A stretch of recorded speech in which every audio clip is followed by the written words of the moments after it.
Alors pour binder facilement et rapidement en ELRS, il y a deux choses à faire. Si on débute, la première, elle peut faire peur, elle peut paraître longue et chiante, mais une fois que c'est fait, vous verrez, même quand vous aurez des prochains drones, 2, 3, 4, 5, 6, pour binder, ça vous prendra en gros 1 minute 30. Vous comprendrez pourquoi la minute.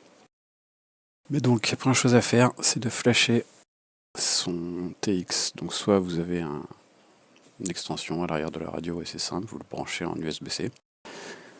Disons que je sais pas, on va dire que j'ai un Radio Master,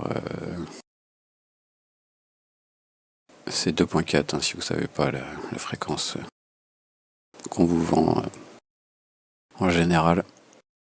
Et disons que j'ai un Ranger, on va chercher. Hop, voilà, donc il est en externe. En externe.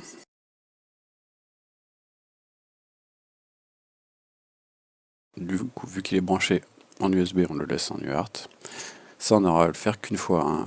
Ce sera fait dans l'émetteur. Et quand vous aurez un nouveau drone, vous n'aurez pas à le refaire. C'est vraiment à faire qu'une fois. En gros, ce qu'on fait, c'est qu'on met un mot de passe, comme c'est du Wi-Fi de toute façon.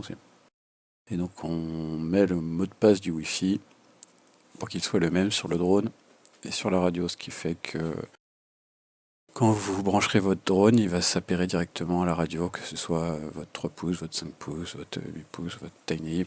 Tant que vous aurez flashé la radio une fois et quand vous aurez reçu votre drone, juste à vous connecter au récepteur en Wi-Fi, entrez le mot de passe que vous avez mis dans le flash, sauvegarder, sortir, et ce sera fait, et ça suffira.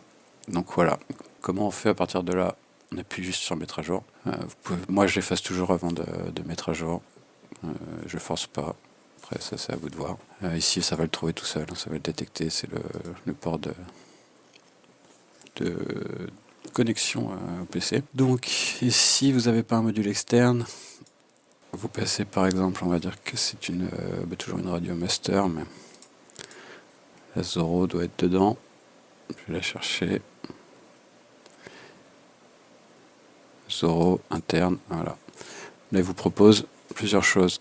Et il doit y avoir normalement le joystick, storage et debug. Vous la mettez en debug, vous la laissez comme ça une fois qu'elle est allumée. Et là, vous faites la mise à jour. Pareil, moi j'efface avant de mettre à jour, je force pas. Et là, vous êtes bon, vous pouvez passer sur le récepteur.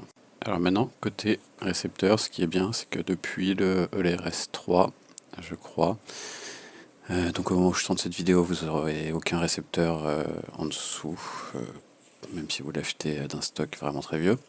Ils se mettent en mode hotspot Wi-Fi au bout de 60 secondes sans bind. Donc je vais mettre une vidéo et vous allez voir. Je pense que les clignotements peuvent changer suivant la marque, normalement non, c'est censé être standard ELRS, mais chez moi ça ressemble à ça, et vous allez voir qu'au bout de 60 secondes, le pattern change.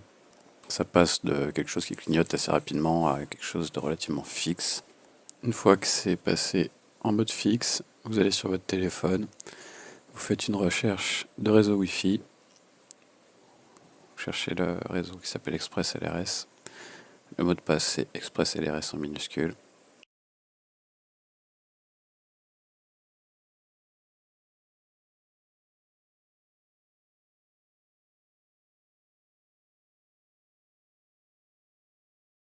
Vous vous connectez.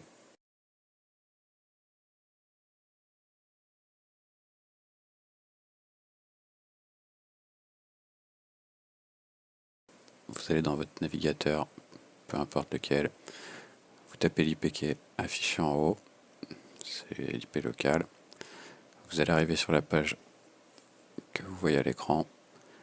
Et là, vous allez chercher la passphrase.